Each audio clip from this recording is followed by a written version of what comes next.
Good evening and welcome to the show. This evening my guest is the Prince of Jordan. He is now the High Commissioner of the United Nations Human Rights Commission in Geneva. Good evening and welcome to the show. Mr. High Commissioner, starting off, thank you. You met several high-ranking officials of the government as well as the opposition during your stay in Sri Lanka. What were the outcomes of these meetings? Well, it was my first visit to Sri Lanka and a very constructive visit, if I may say so. The meetings I had in the first couple of days focused very much on the views of victims groups, civil society, both in Colombo and in the northern and eastern provinces, but also too in Kandy. And I conveyed to the senior-most officials of the state my impressions, having listened to those in those provinces. We had an exchange of views on many of the central issues, which I'm sure you're going to ask me about, and I came away better informed about their government's intentions.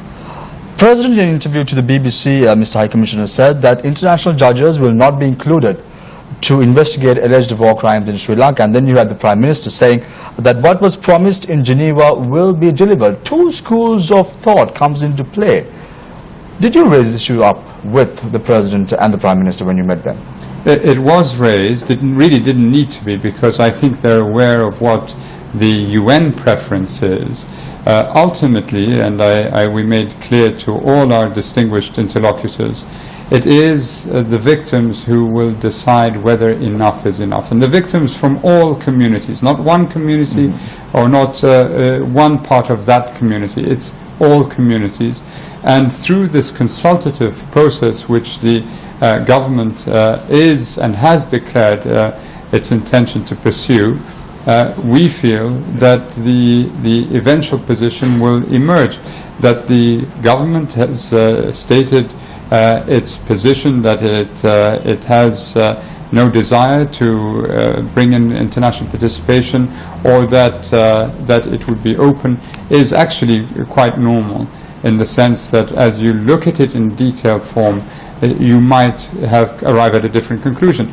Ultimately, though, and I have to say this, please forgive me, that it is the sovereign decision of the Sri Lankan government to take this.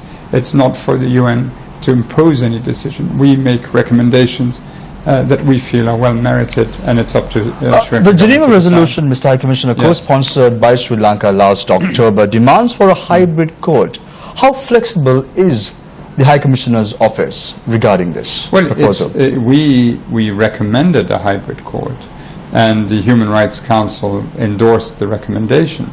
But of course, as I just said, if in the process of consultations the victims' voices have a certain opinion, I think the government, even if it has reservations or a dislike for international participation, this ultimately may change. Now, it may change.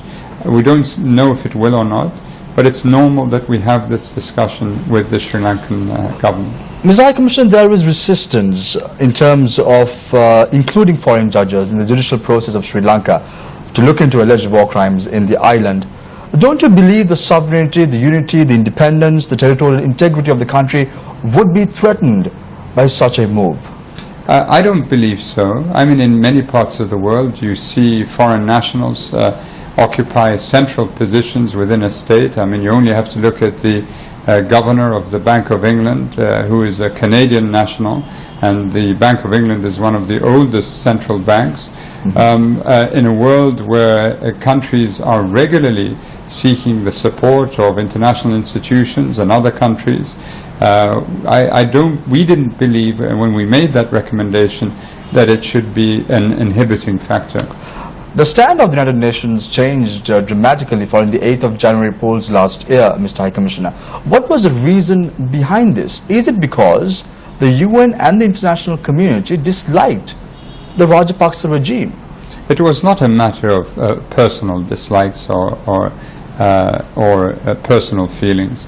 The office that I am proud to represent was tasked with conducting a human rights investigation by the Human Rights Council We had been in discussion with the previous government, and the previous government had, of course, a very defined view, a strong view against the United Nations involvement in these issues.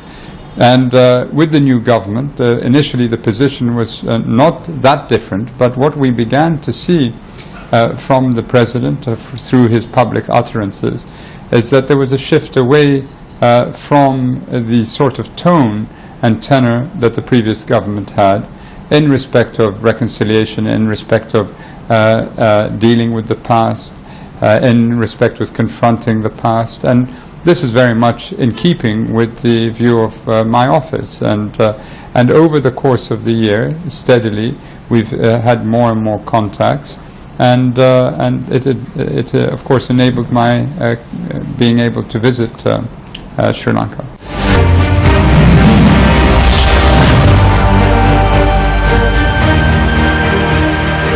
What is the assurance you have from this government in terms of accountability and reconciliation? Do you think that they are taking concrete measures to move ahead in terms of the likings of the international community and even the United Nations, Mr. High Commissioner? Well, the feeling I had is that there are steps being taken. I mean, very clearly there are steps. But there is also clear frustration on the part of many of the victim communities that would like to see more done. So the military has released, of course, territory that was formerly under their control. Private property has been returned. But to those who are living in welfare camps, the desperation with which they want to return home is such that the frustration is there because they're not going home immediately. Similarly with the missing and those presumed disappeared, the need for information is very much an acute thing for them. And I think so there is progress. It is not as fast as many would want, but it is also clearly detectable. Mr. High Commissioner, do you think that accountability and reconciliation could be achieved overnight? Not overnight, but it could be achieved. And I feel that if Sri Lanka is given a chance to pursue the aspirations of its leaders, it can achieve this.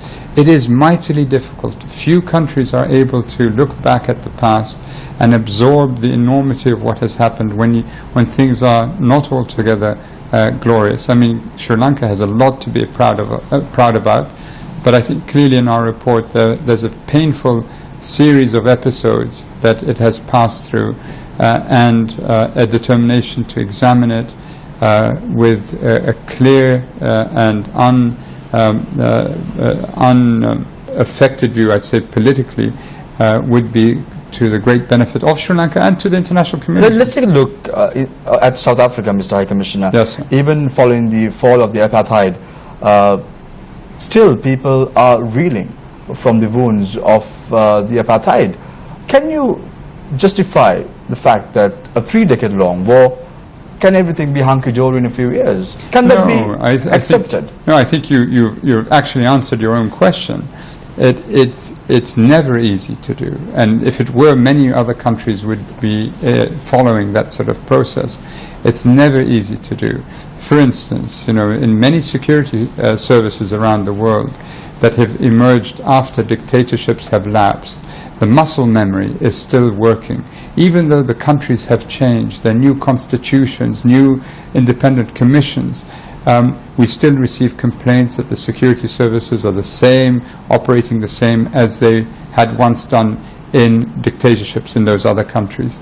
And so what we realize is that this is work that needs to be done, but it has to be steady and deliberate, and it will require time. And the point that you're making, that it's almost generational, is well accepted. But there has to be a starting point, and we believe that Sri Lanka is at that starting point.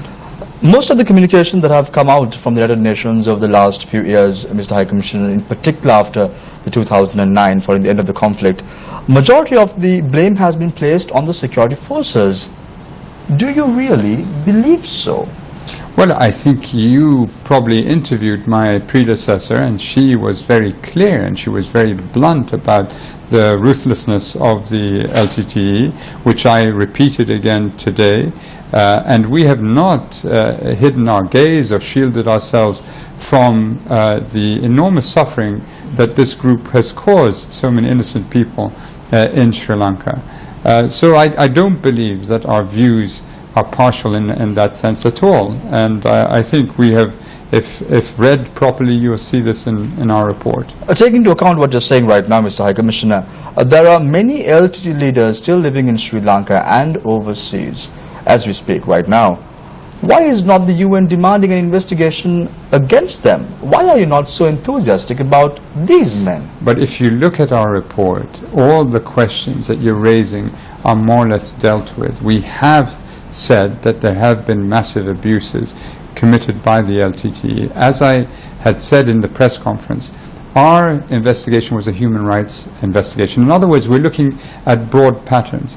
The criminal investigation that must follow will look at individual responsibility. We didn't get to that stage yet, and that's why you must have a criminal inquiry to follow, which is all part of this necessary structure that the government has to begin to construct, basically building on the consultations that it will have with its own people.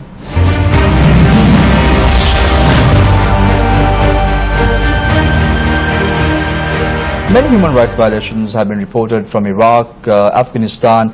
You had the British Prime Minister, the former British Prime Minister Tony Blair, saying that Iraq was a mistake and weapons of mass destruction was never found from Iraq as well, which was one of the causes to invade the country.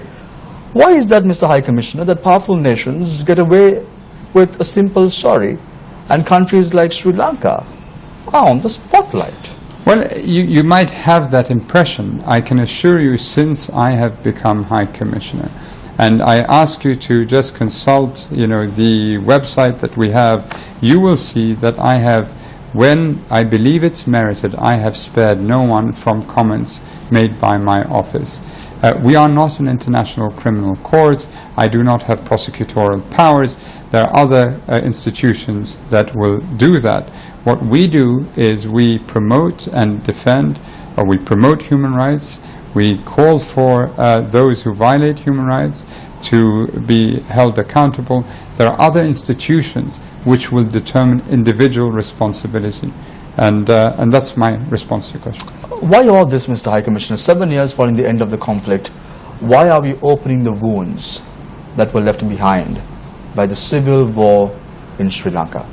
I wouldn't say you're opening the wounds. I would say the wounds are still very open themselves. I mean, clearly there was a military victory and a military defeat, and the armed group, the terrorist group that was defeated, has lapsed. It is at these moments when the state must be most magnanimous, must seem to make repair. If you look at a global stage, and in the context of the Second World War, I think the Allied powers realized that the punitive measures taken against Germany post the First World War led to then the evolution, or led to the development of a context and a circumstance that produced the Second World War. And so the second time around, on a global stage, the Allied powers reacted much more magnanimously. In the national context, in many countries, we similarly, once the fighting is over, it's a time for healing, it is a time for ensuring that the country comes together. What we have realized in dealing with many, many conflicts is that if you avert your gaze from what is happening in here, so you can build roads, you can build bridges, you can build institutions, you can train, but if you don't deal with the pain of individuals, the suffering of individuals, it lies deep within, and eventually it can come back. And that's what I think we're urging all countries who are emerging from conflict to take very seriously. And we hope and we believe that Sri Lanka would be a model for other countries. What is the final objective of all this, Mr. High Commissioner? Is it to take the security forces to the International Criminal Court, or even the members of the Rajapaksa regime? Is that the final objective? No, all we said is that we believe there's sufficient evidence to merit a subsequent criminal investigation by Sri Lanka, and we suggested a hybrid facility for this. The Sri Lankan government has an initial position. It needs to conduct consultations. With the eventual position of the government will be determined by these consultations, and we'll see where we are. I mean, you're leaping way ahead here and making suggestions. We don't know where the evidence will lead, and it's only when you have a criminal investigation that the evidence will lead you to particular persons. Who those persons are yet to be determined. You will be making an oral submission at the 32nd session of the United Nations Human Rights Council in Geneva, that is in June, and then at the 34th session, Mr. High Commissioner, a written submission is to be made by you again on Sri Lanka. What is next? Well, what is next is that we will continue to remain in contact with the Sri Lankan authorities. We will see what will happen in due course with the plans for constitutional reform, for the work that is started now, or has started now, in terms of setting up a task force for the consultations and so forth. And all of that we will stay in contact with, and you can ask me at the 32nd session of my views when we get to that point about where Sri Lanka has reached in that context. My final question to you, Mr. High Commissioner, the Syrian conflict, many have been stranded, many have been left dead. The numbers are on the rise. An organization like the UN, an organization like that you represent, what are you doing about all this that is taking place in the world? We have spoken out consistently without any reservation about the horrors that have occurred in Syria from the very beginning. My predecessor was one of the most outspoken, one of the first people to really take a tough position. That the Security Council has been unable to forge a collective position on Syria has been a tragedy, really, for the people of Syria. What they have been suffering has been appalling in every respect, and my office has spared no effort wherever we brief the Human Rights Council, the Security Council, of shedding light on these issues. And we will continue to do that. Do you think the UN has to be restructured, Mr. High Commissioner? Is that what you're trying to say? This is another question. I believe, though, that the Security Council, has a responsibility to arrest conflicts that start and become centrifugal, and sadly, in respect of Iraq and Syria and a number of other conflicts, this has not been possible.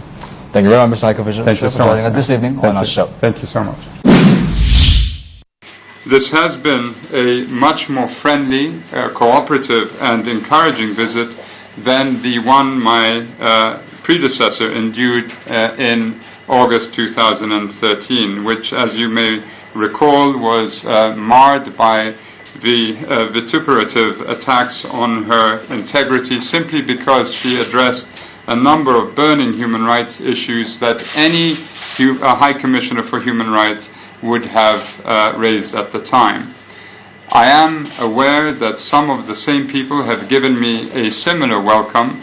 I've seen the posters, but I am pleased that in the new environment in Sri Lanka, all voices, including the moderate voices of civil society, can at last be heard, even if sometimes the voices of hatred and bigotry are still shouting the loudest, and as a result are perhaps being listened to more than they deserve. Sri Lanka has come a long way in the past year, as you, the media, are only too aware. Given the much greater freedom you now have to write what you wish to write and report what you feel you should report, the element of fear has considerably diminished, at least in Colombo and the south. In the north and the east it has mutated, but sadly still exists. Virtually everyone agrees that there has been progress, although opinions differ markedly about the extent of that progress. Several recent highly symbolic steps have been taken that have had a positive impact on intercommunal relations, including the decision taken to sing the national anthem in both Sinhala and Tamil on Independence Day for the first time since the early 1950s. The following day, in a reciprocal gesture, the chief minister of the northern province paid a respectful visit to a Buddhist temple in Jaffna. And in January, the president pardoned the convicted LTTE prisoner who once plotted to assassinate him. These are significant steps on the path of reconciliation between the two communities, both of which bear their own deep scars from the years of conflict. Distracted by this conflict, Sri Lanka has also failed to address critical issues facing women, people with disabilities, people with different sexual orientations, and other groups suffering discrimination, such as the plantation Tamils in central Sri Lanka. I hope that these and other neglected or discriminated against groups and minorities will now receive the attention they deserve, not least in the constitutional reform process. Repairing the damage done by a protracted conflict is a task of enormous complexity, and the early years are crucial. If mistakes are made or significant problems are downplayed or ignored during the first few years, they become progressively harder to sort out as time goes on. While there is much support for the very important proposed constitutional reform, which should ensure the rights of all Sri Lankans, or that the rights of all Sri Lankans are fully recognized, there are also fears that at a later stage this may be achieved at the expense of other equally important processes such as truth-telling, justice, and accountability. Prime Minister's recent statement that nearly all the disappeared persons are dead has created great distress among their families who until then still had hope. This statement must be followed by rapid action to identify precisely who is still alive and who has died or been killed, properly account for their deaths, including whether or not they were unlawful, identify the location of their remains, and provide redress. There are many myths and misconceptions about the resolution and what it means for Sri Lanka. It is not a gratuitous attempt to interfere with or undermine the country's sovereignty or independence. It is not some quasi-colonial act by some nebulous foreign power. The acceptance of the resolution was a moment of strength, not weakness, by Sri Lanka. The world wants Sri Lanka to be a success story. For a country to be stable, to be a success, it needs to have a strong, impartial, and credible justice system. Sri Lanka has many excellent judges, lawyers, and law enforcement officials. But over the years, the system they depended on, and which depends on them, became highly politicized, unbalanced, unreliable. It is for these reasons that the report and the Human Rights Council resolution suggest international participation in the accountability mechanisms set up to deal with international crimes and gross human rights violations committed by individuals on both sides. Only a year ago, large numbers of Sri Lankans voted for change, for reconciliation, for truth, for justice.